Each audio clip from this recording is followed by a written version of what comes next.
So welcome everyone to the time tracking and absence office hours. I'm Bobby Apitz, the payroll change analyst for the enterprise project. I'm here with Kathleen Rains, Christy Todd, Crystal Marini, and Becky Keller, all on the time tracking and absence business process team for the enterprise project. Please note that this session has one-way audio only. Please use the chat feature to ask any questions you may have. This session is being recorded and will be made available for participants and those unable to attend. And these office hours are intended to provide value for campus managers who have direct reports that are bi-weekly and will be submitting time in Workday. So if that's not you, you might want to consider if you're going to stay or not. And our goal today is to review time and absence functionality for managers in Workday and answer any questions that you might have. So as far as an agenda goes, we're going to start by talking about some of the campus manager functionality in Workday, talk about a few key deadlines, and then we are going to have two demos, one on the Administrative Resource Center, which we call the ARC, and then one in Workday. And then we'll end with a Q&A. And Kathleen, Christy, Crystal, or Becky, please stop me whenever if you think there's an important question that needs to be talked about with everyone. Thanks, Bobby. Yep. So this slide explains the various functionalities a campus manager will have and the job aids and videos on the Administrative Resource Center that they can refer to. Once Workday goes live, campus managers are going to approve submitted time from employees by noon on Tuesday of each week. And bi-weekly campus employees must submit their time by noon on Monday of each week. And when necessary, a manager can enter time on behalf of their employee. Campus employees will submit time off and leave of absence requests in Workday. All time offs will need to be approved by managers. Most leave of absence types will be approved by the central HR team, but there is a leave type called other leave of absence, which will require manager approval. And managers can also request a leave on behalf of the employee. A distinguishable difference from time offs is that a worker must be returned from a leave of absence. A return from leave may be initiated by the employee, a manager on the employee's behalf, or the central HR absence team. And managers are required to approve their employee's return from leave. We're going to be demoing today in Workday a time off, approving a time off, approving a time entry, and correcting an approved time off. So if you have any questions regarding those topics, let's wait until after we demo in Workday. Here we can see some upcoming key deadlines. On December 21st, you will need to submit and approve all timesheets for time worked through December 19th. Submit and approve all PPAs, and biweekly time off requests effective before 12/20 are to be submitted and approved. The last day to submit and approve time off requests in eLeave will be December 31st. The last day to enter time in eTimesheet will be January 2nd. On January 3rd, biweekly campus employees will begin using Workday time tracking. On January 4th, biweekly campus employees will review time entered for their pay period 12/20 to 1/2 and will edit the time in Workday if needed and then submit any of those changes. On January 5th, managers will review and approve time for biweekly employees for that pay period by noon. And on January 11th, biweekly campus employees will submit time in Workday by noon.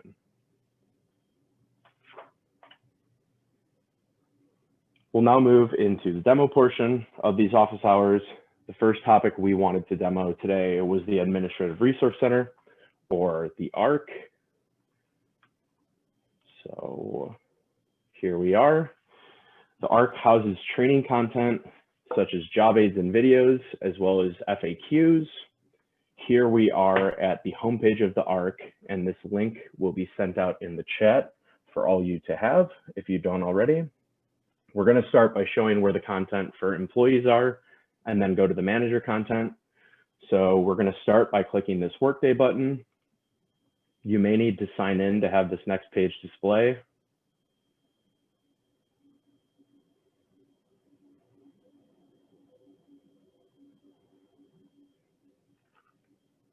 Here we see 6 different sections. The main ones we're going to be focusing on today are Workday for employees and Workday for managers and leaders sections. So if I click into the Workday for employees, the section headers we see here are frequently asked questions, video demos, and job aids, all of which contain time tracking and absence material. So if I click into this job aids and then go to the time and absence section, we have a handful of job aids, you can see. And if I click into the time off processes job aid, we can see that this job aid provides instructions on how to view, request, cancel, correct, and delete a time off request. And it's just broken down by those specific sections. If I do the same thing in the Workday for managers and leaders section, you'll see those 3 categories are there. And if I open up any of these job aids, for example, the time and absence dashboard, you'll see this job aid is laid out basically the exact same way.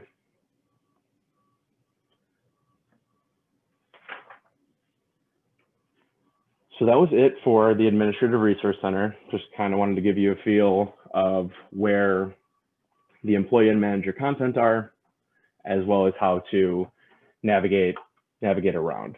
So the next topic we wanted to demo are time entry and time off requests and approvals in Workday. So currently I'm in as Brutus Buckeye, who's a campus manager.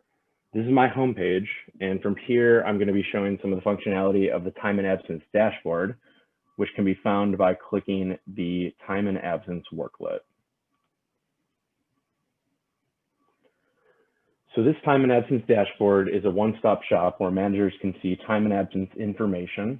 And on the right, we have helpful tasks, reports, and policy links.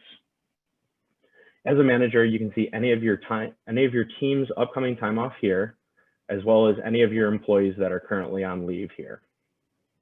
For the purposes of this demo, I'd like to show how to approve time offs, as well as the time entry. In the requests pending my approval section, we can see that there are numbers under both time entry and time off. Although you can approve time entries here using this, it's easier to approve multiple employees' time by using this review time task. So for now, we're just going to be approving a time off request from here. If we click into this number under time off, we can see all the submitted but unapproved time off requests. If I open Eva's business process in a new tab, and then click this review button, I can see that Eva has submitted 8 hours of vacation time. So this all looks good. So I'm going to click approve. We get a success, green check mark. That all looks good. Nice functionality about Workday is you can work in different tabs. So if I return to my time and absence dashboard tab and click refresh, you should see that this request is no longer under the time off section, which Yep. This is Kathleen. I'm sorry, I apologize for interrupting. No, you're good. Jimmy had suggested we might want to pause for a moment and just answer a couple of the questions we're receiving from the audience, if that's all right with you. Sure, yeah. So one question that we received was, is time off different from leave of absence?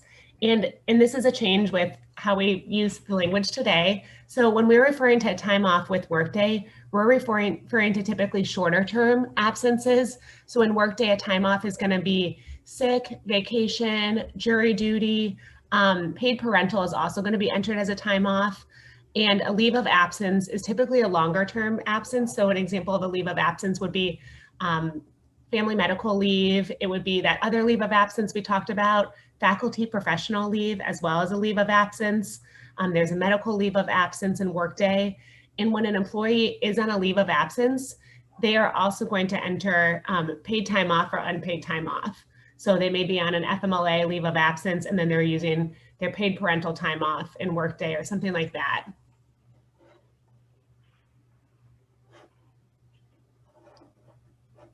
There was also a question I saw from Jim about faculty professional leave, if that's submitted and approved as well.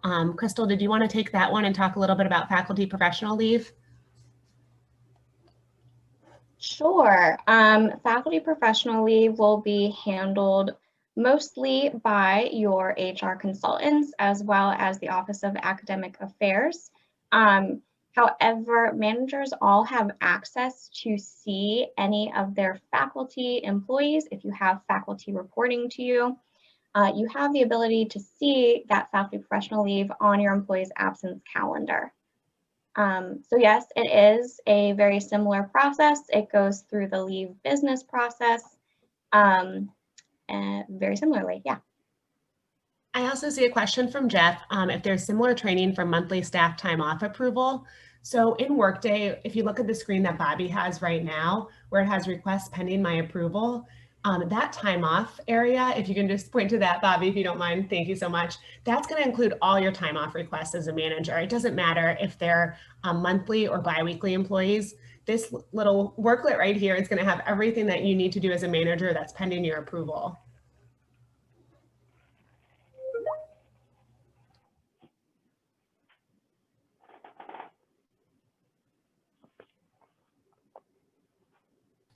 All right, let's go ahead, Bobby. Go ahead and continue your demo, and we'll keep working the chat, and then we'll have some time at the end to answer questions as well. Anything we don't get to, we can always follow up on. Okay, great. Thanks, Bobby. Yeah, of course.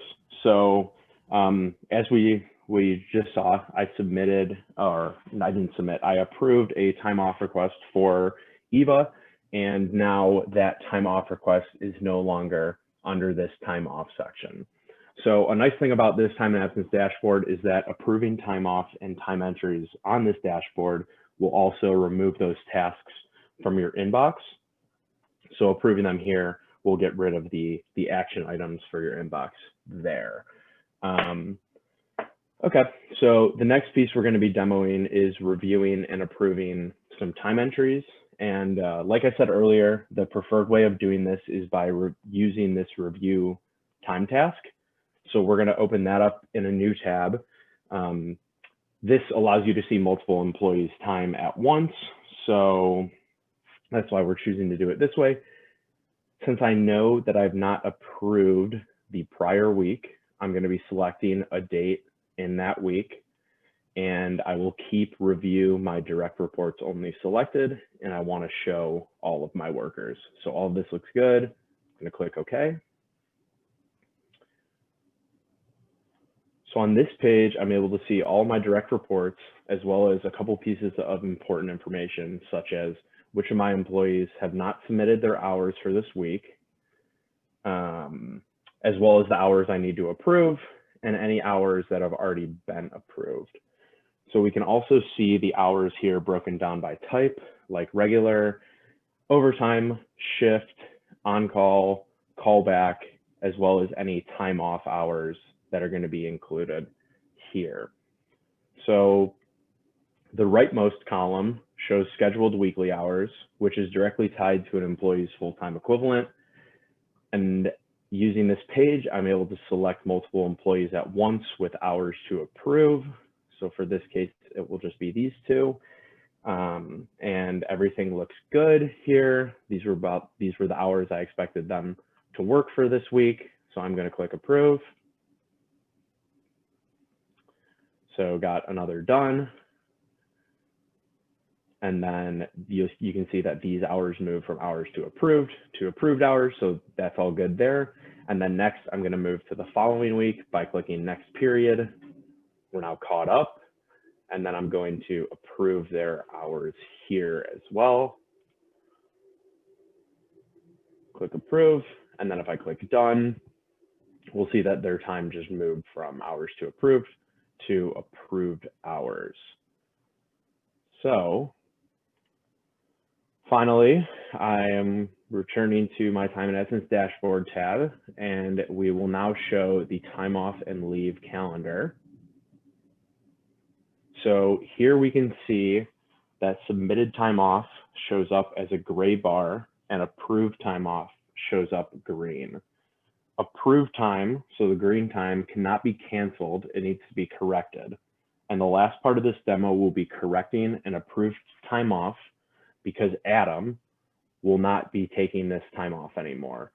So essentially, we're going to need to delete Adam Scarlett's approved time off request from the 21st to the 23rd. So we can do this by going to Adam's worker profile by typing in his name in the search bar. Here we are on his worker profile. If we click the related actions button, hover over time and leave, and select correct absence. So here we are on his absence calendar, and here we can see that approved vacation request from the 21st to the 23rd. If we click into this vacation request, we can see the 3 days that he had originally requested. If for some reason we needed to change the time type and the quantity of all these hours, we could click select all here and change the type and the quantity here. But for the purposes of this demo, we're just removing this time off request. So we can just click these minuses on all 3 of these days.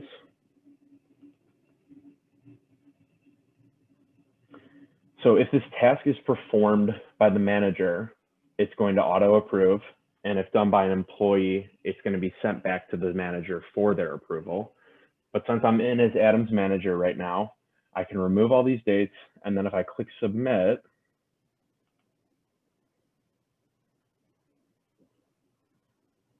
we can now see that this vacation request is no longer on Adam's calendar because it got automatically approved.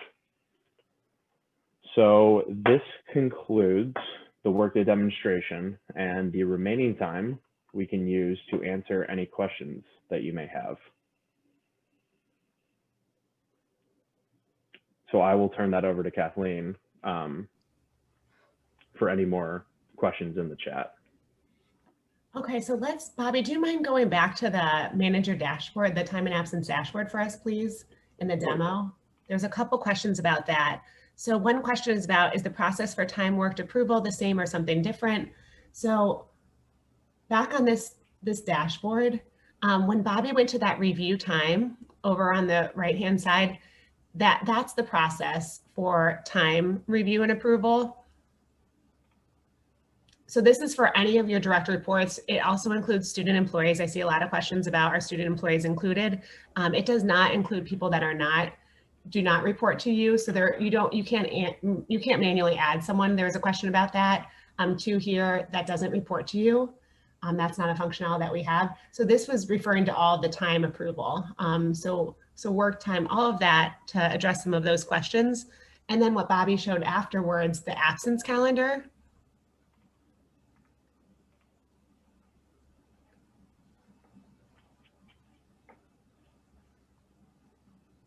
So everyone has their own absence calendar too. And then this is the manager view to see where all of your employees, where their absences are. So an absence includes both a time off and a leave of absence. So there are a couple questions about those differences as well. The leave of absence is typically the longer term that requires that you return them from a leave of absence. And those time off requests are all approved by managers, the vacation, sick, jury duty, things like that.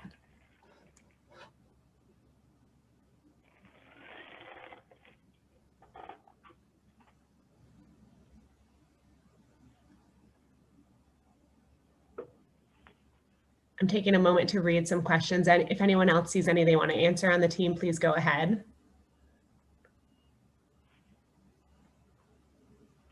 So some from earlier that I noticed that I'm not sure had a response that I just want to call out just in case. Jeff had asked, will there also be a similar training for monthly staff time off approval? And apologies if this was already answered. Or is it the same process as what we are seeing now? I have both on my team and approve both types of time off. Jeff, it is the same process. Both monthly and biweekly employees will use the absence calendar similarly, and managers will approve the time offs in the same manner. Faith had a question about business leave. Business leave is a little bit different in Workday than we know it today. Business leave will actually be recorded as a travel without any expenses to be reimbursed. So we're not going to see business leave at all on the absence side in Workday. And I'm just going chronologically here for some things I saw that may not have gotten answered. So here's a comment about, oh, go ahead, Crystal. Keep going. That's okay. Okay, so they do ask, so does a time off require a return from leave approval? A time off does not require a return from leave approval. And I think Kathleen kind of,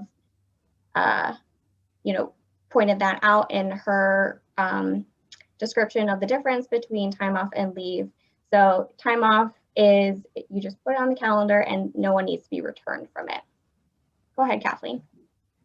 So to keep, as I'm reading and answering a few, so managers are able to correct time off on behalf of their employees.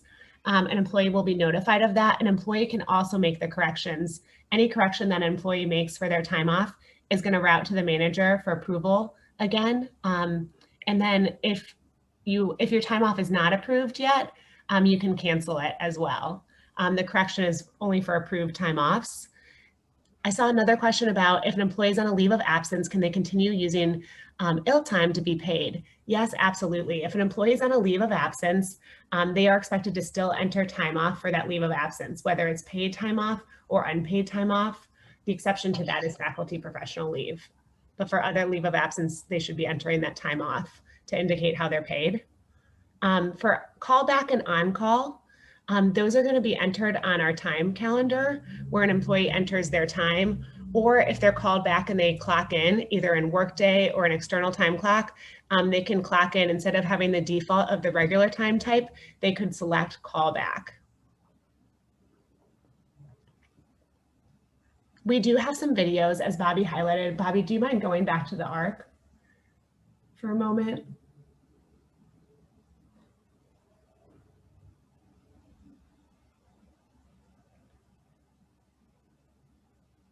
As a manager, there are a few videos in here for how Workday works as a manager. You should also look at the employee videos. So Bobby, if you don't mind navigating there, thank you. Which one? Let's go to the employees and take a look. And see where these video demos, there's also a lot of job aids, but take a look at these videos if you want to see how some of these processes work for requesting time off. It'll also show your corrections in there. If you want to see how they can enter time on the time calendar in that process, I would also take a look there. The correction process is for everyone, both employees that enter time directly and employees that are able to clock in. And then if you use Workday time clock, so today's web clock, there's a video to show you that as well.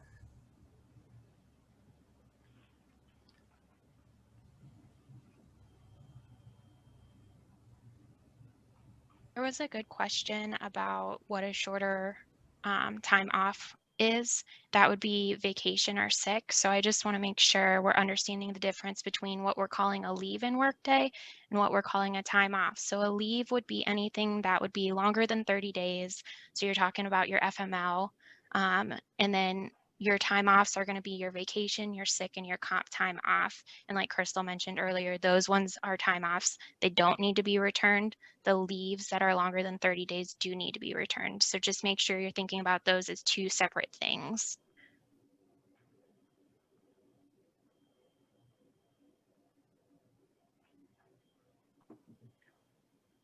So I'm going to go back to some of the previous questions again that I'm not sure were answered.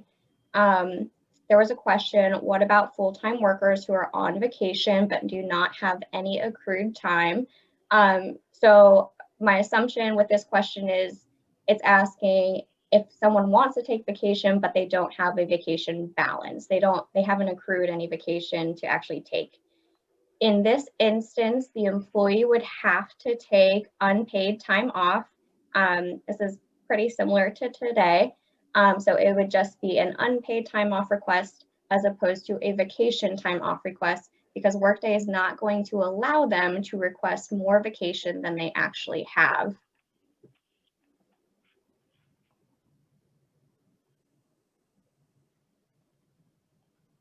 And I think that answers another question. Is there an option for unpaid time off instead of LOA? Yes, there is.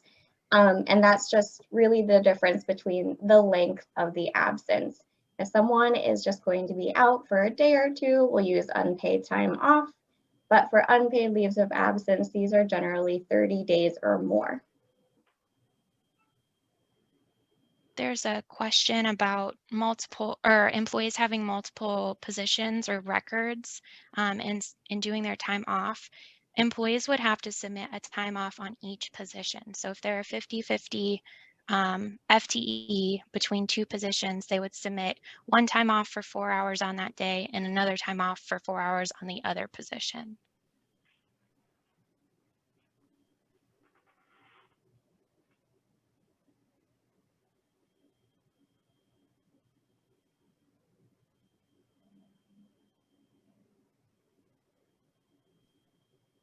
Did we answer the question about the first week that biweekly employees will need to use this new functionality? No, that would be a good one. Okay, so that first week where employees will actually be entering time off directly in Workday is going to be January 3rd through January 16th. Prior to that, employees will continue to use, biweekly employees will continue to use their legacy systems such as eTime and administration and plannings and athletics instances of Kronos, etc.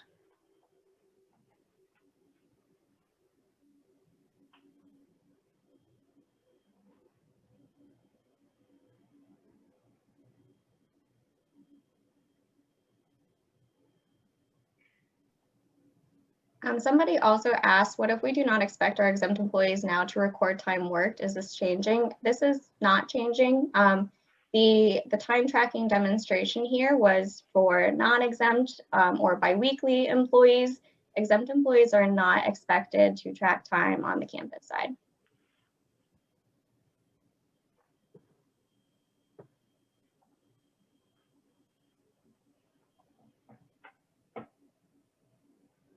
There's a question about, because the holiday does not default for January 1, if they should tell their regular staff to put hours in there so they get paid, or leave it blank for Workday to correct.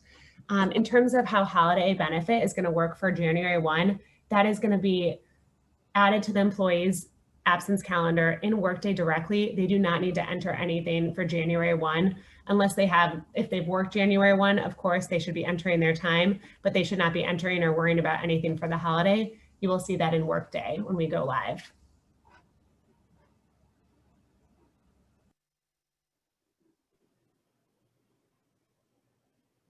Some other questions about actions on behalf of others. Kelly asks, I enter leave a lot for others outside of my direct reports. Would I still be able to do this in Workday?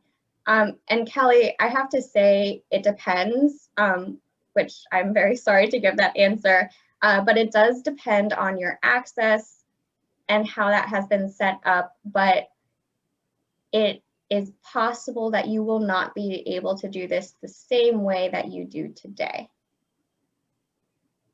Aaron also asked, if you are a manager liaison, will you be able to see the direct reports of the manager you support? That is correct. You will be able to see the direct reports of the manager you support if you are a manager liaison.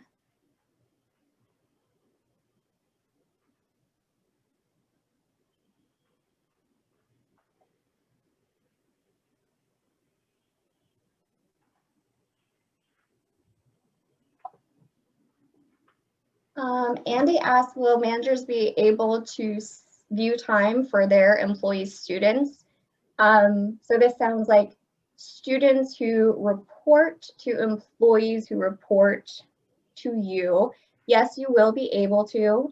You should be able to go to that student's time calendar and see the same information that the manager who reports to you sees. I see a question about employees with multiple positions. So they would have to request time off for each position. It wouldn't be and that's for exempt, or I'm sorry, it's for biweekly and monthly employees that they're requesting their time off by that position. And I also see a question from Jana about how comp time works.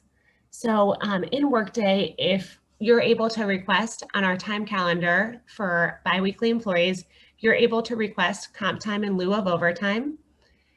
And if you request that and you have earned overtime, those overtime hours will convert to comp time. And then that employee will see it after that payroll is processed. They will see those additional comp time hours for them to use as time off requests.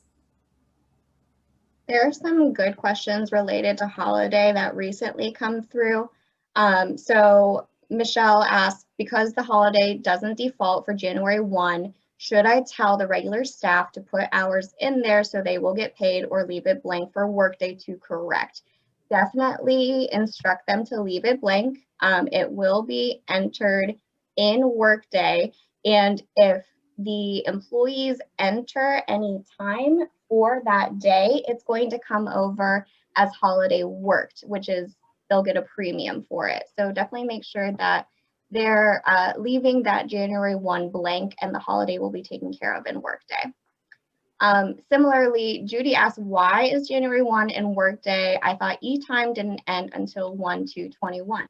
And that is correct, Judy. E-time doesn't end until 1/21, or I'm sorry, 1/2/21, mainly so that while we're bringing Workday up and live, we could leave the current process as stable as possible for employees. So we're keeping 12/20/2020 to 1/2/2021. We're keeping that pretty much the same as it is today. However, it is the first biweekly pay period that will be paid from Workday. So we're taking all of the time and absence from that pay period, and we're actually throwing it into Workday so that it will be paid through there. The holiday of January 1 will just get entered in Workday after that. So I hope that helps. It may be a little confusing.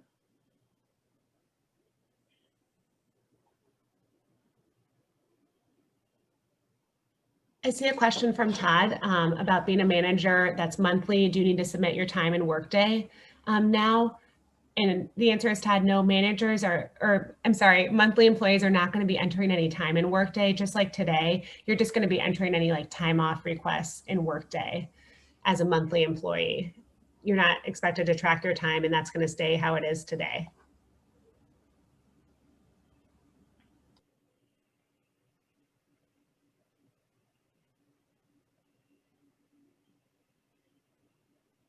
In terms of how biweekly employees enter their time in Workday, that's going to be consistent with however they do that today. So if they have just the e-time sheet and they enter their time, they're going to be entering their time via Workday time calendar the same way. Managers do have the option of changing that. So as a manager, if you wanted your employee to clock in and out in Workday, instead of entering via the time calendar, you could make that change, and that would route to an HR consultant for approval. I'll follow up and send that link to that job aid in the chat in a moment. And yes, Matt, there will be a monthly certification for monthly employees in Workday as well. Hey, Kathleen, on the monthly certification, it's not just for monthly employees. It's also for the managers to certify all of their employees that they've actually approved their time for their non-exempt employees and have verified what was reported. So it's different in the new world as opposed to just monthly certification for exempt employees. Thank you, Cheryl. Okay, some other questions that were asked previously.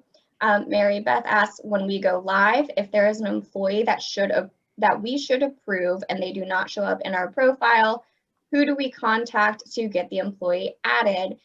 So Mary Beth, that would be something that you should discuss with your HR consultant. If that individual's supervisor or manager, as it's known in Workday, needs to change, you should work with your HR consultant to get that updated.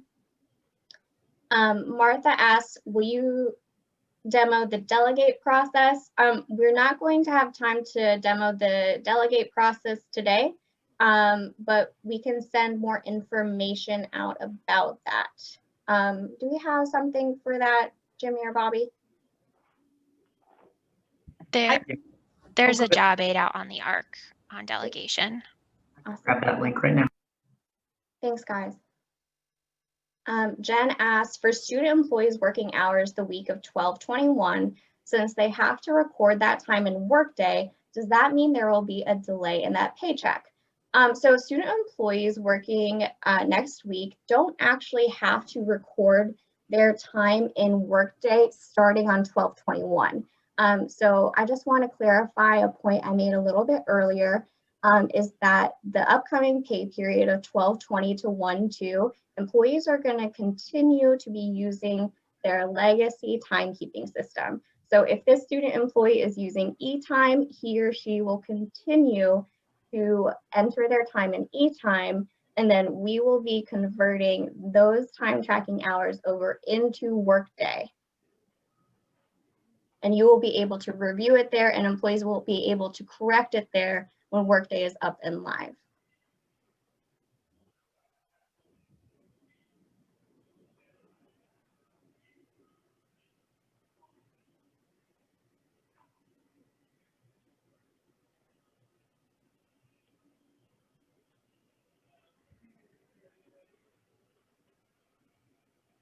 Tina asked, so direct reports can see only their own calendars. Is there any way for a team to see a calendar for the entire team? That's a really good question, Tina.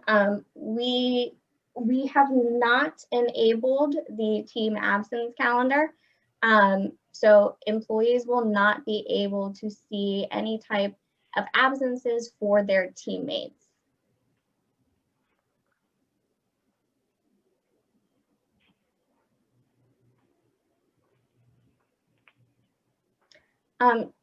Sarah, you asked a good question. So managers are able to correct staff time off. Currently, it is sent back to the staff to correct and resubmit. Is that no longer needed? So both are still available. The correction is really for when the time off has already been approved, and say something needs to change after it's been approved. In that instance, the manager can go ahead and correct the already approved time off. However, there is still a send back option when you receive the request initially. So the request is still in progress, right?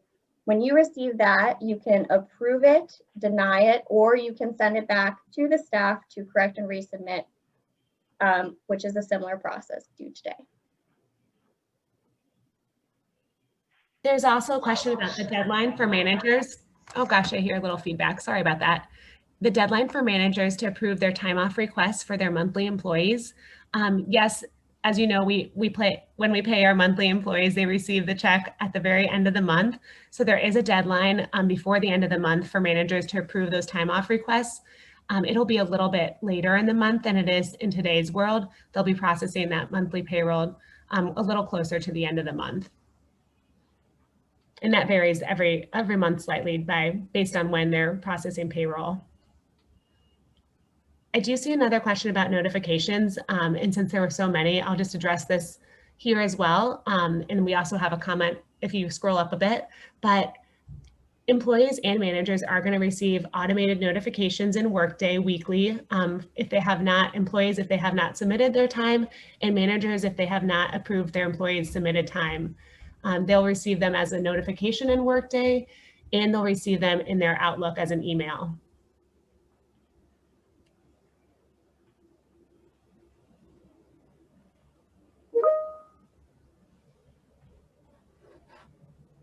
Hi, Kathleen. Someone asked about overtime versus comp time. We may be able to go ahead and demo that if you think that would be helpful. Absolutely. Let's give, I don't know if Brutus Buckeye a biweekly employee or monthly? We can give you someone to log into as Bobby. If Oh. I think Brutus Buckeye. I can't remember. He's monthly. Okay, let's pick one of his employees and maybe you can log in as one of them.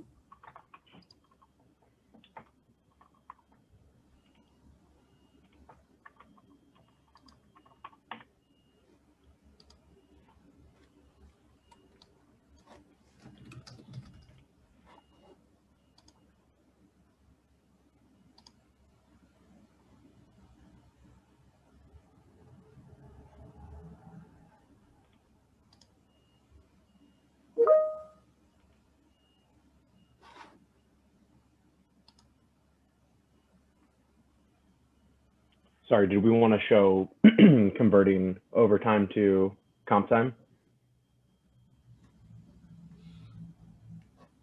Yes, that'd be great if we could show that process. Sure.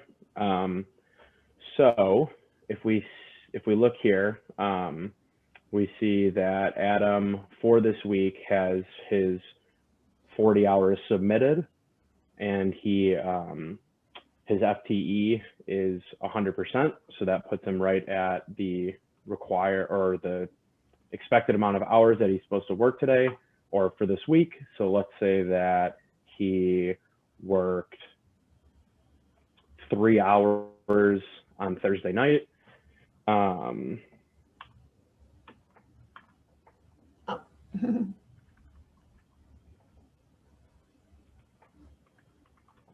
So he worked 8 to 11 on Thursday night. So he entered that time. And if you look up at the time here, we can see that he had his 40 hours regular and now he has 3 hours of overtime. So there's a little alert here. So if we click view all, it's saying that Adam has earned overtime. If permitted by manager, you may select comp time in place of this overtime for the week. In order to select comp time, click anywhere on the calendar and select compensatory time conversion as the time type. Be sure to enter 1 in the week field. So anywhere on the time calendar, I'm going to click right here. That opens up, and instead of a regular time, I will be changing that to compensatory time conversion. And then it said make sure to enter a 1 in the week field. So I'll click OK. And now we can see that he no longer has overtime, and instead we'll be getting compensatory time for that overtime worked.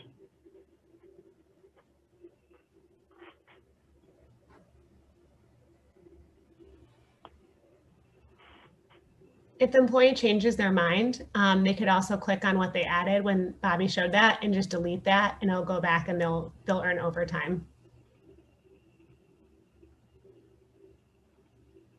And the employee can make this selection at any time during the week. They could do it at the start of the week before they have any overtime earned. And if they end up not earning overtime for that week, nothing happens. The selection's on there, but since they didn't have any overtime, they're not going to earn any comp time. Thanks, Bobby, for demoing that. Of course. Oh, if you don't mind, Bobby, are you able to click on the time calendar maybe on Saturday? And why don't we show what it looks like for callback or on call? Because we had a question about that earlier since we're here. Yeah, that's a good idea. Okay, so do we want to do on call? Let's do 2 hours of callback if that's okay. Yeah. We can show how the minimum is applied. Yeah, that's a good idea. Okay, so I clicked into the time for Saturday the 19th, and here, if I were to work callback time, I could select that, and let's say I was in from 10 a.m. to 12 p.m. So worked 2 hours. I'll click OK. And here we can see that my shift / on-call / callback time, that bucket is at 4 hours because the callback minimum is 4 hours.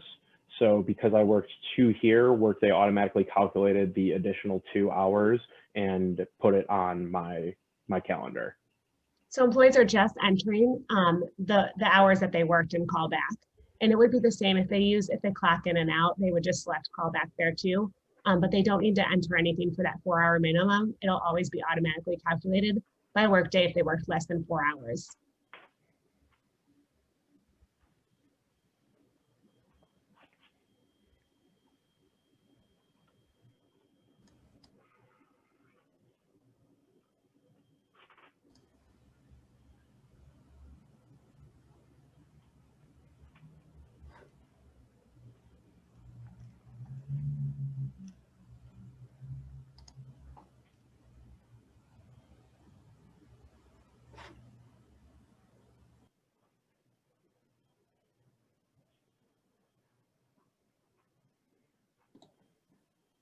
For anyone who's not, for any attendees who are not looking at the chat right now, I wanted to call out that one of our attendees, Paul Patterson, thank you. You made a great recommendation about sharing the link to our lab tenant.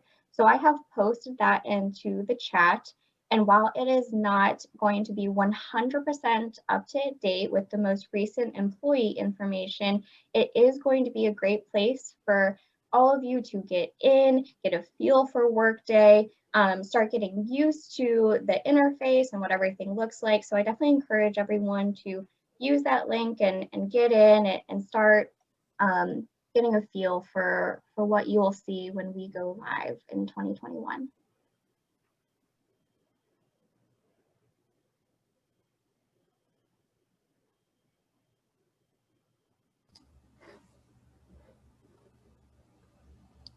I do see a question, another one about holiday benefit. I think everyone has holidays on our mind right now with the time of year that it is. And that is going to be applied by FTE is the question of how that will be handled. So if they're not 100% FTE, their holiday benefit hours in Workday will reflect that.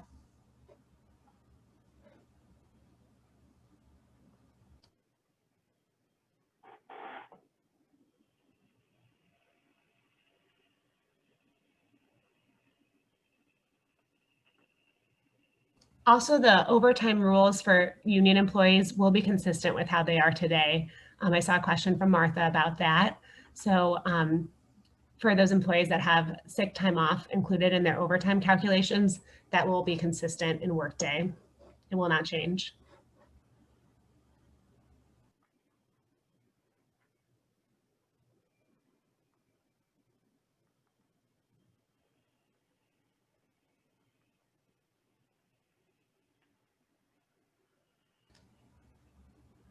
There is a link on the payroll time and absence website that I'll share out that shows you exactly how the rounding works in Workday. So I will share that as well. I see a couple questions about that that I'll put in the link so you can see exactly how that works. If we don't get to your question in here, because there's a lot that we're still reading through, we are working on the ARC, like Bobby showed us. There are FAQs in there and we do plan on updating those. So please go back there. You can do searching in there if you're not sure where to look, whether you want a job aid or an FAQ, make sure you continue to go back to the ARC and find those, use those resources, watch the videos, and that should answer a lot of questions as well. We've gotten a lot of great feedback and great questions that we do want to update and add to those FAQs. So this has been very helpful for us as well.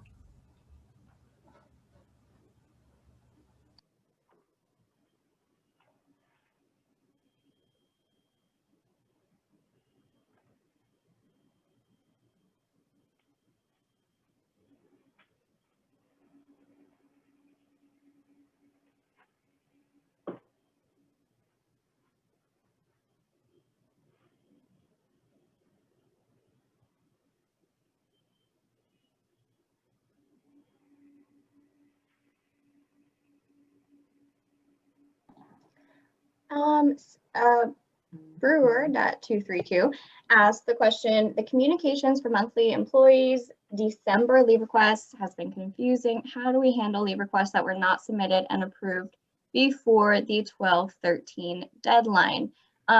So until Workday is up and live, definitely encourage them to continue to submit them in e-leave so we can at least get them on record. But then after we are live in Workday, for anything that is still for December and is now retro, technically is retro now, they will need to go to HR Connection at that point. So I hope that clarifies a little bit.